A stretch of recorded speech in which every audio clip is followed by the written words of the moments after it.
Okay, in this next video on 12.7, as you can see, I wrote down here, normal and tangential acceleration, a conceptual understanding. Okay, so this, I want us to just have a look again at this acceleration equation, which has two components, and we're just going to see if we understand what they mean, okay? So recall that this is really the change in speed, right? The change in speed or the change in velocity, okay? That's what we've seen before. Like I said, you're going at 10 meters per second and you go to 7 meters per second, okay? So you've changed your speed, okay? So you're busy traveling and you're going at 10 meters per second. You change your speed to 7, for example. This refers to that. It's your v dot, right? Your dv dt is your v dot, is your at. Okay, that's what that is. And it's the change in speed. Always, this component is always in the tangential direction. This is possibly something new to us, or we've seen it before, I think, in centrifugal or centripetal acceleration.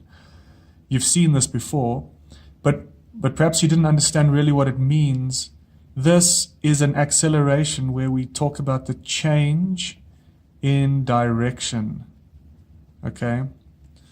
Okay, so this component, change in speed, this component refers to the change in direction. So now I want to do a little test. I'm going to draw a curve. This particle is moving on a curve and it's there. It's at that point. And it is decelerating. So it goes from 10 meters per second to 7. Let us try, I want you to try, draw the acceleration vectors.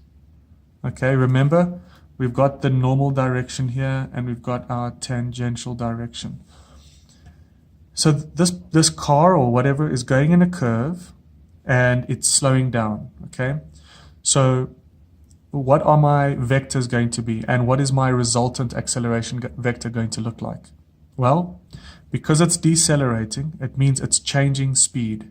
Change in velocity, change in speed, which means I'm going to have this component. But what's it going to look like? Well, it's in this direction, right? The tangential axis. Remember, that's positive t, and in this direction would be negative. So if it's decelerating, I'm going to get some kind of AT, UT, right? I've got that vector there, AT in the UT direction, so it's negative. And then if it's going in a curve, well, I have the second component, yes. Whenever we go in a curve, whenever we are changing our direction, we have this second component, okay? So it's going to be something like that. There is my AN. So this also is known as our AN, okay? So then I'm going to have some kind of resultant, which is just my A. It's that there, right? A, there is my resultant acceleration,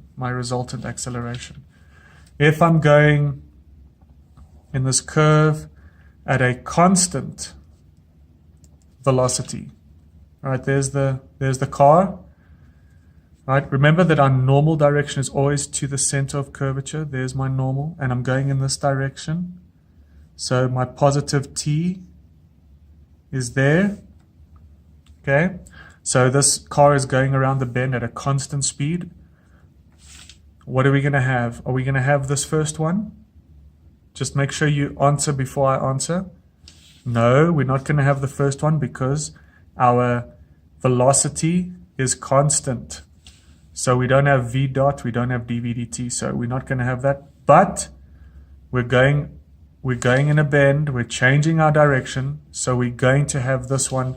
So that is what we will have our a in there, okay, which is our v squared over rho, okay.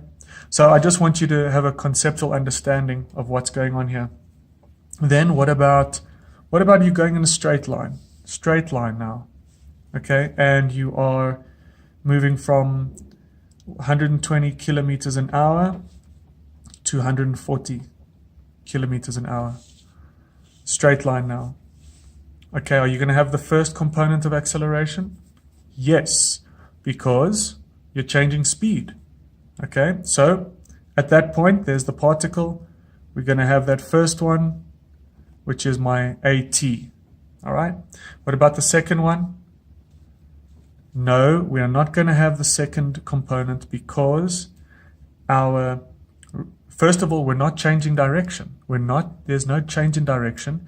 And even if this was a slight change in direction, the radius of curvature, remember rho refers to your radius of curvature. I don't think I mentioned that before, but I hope you get that.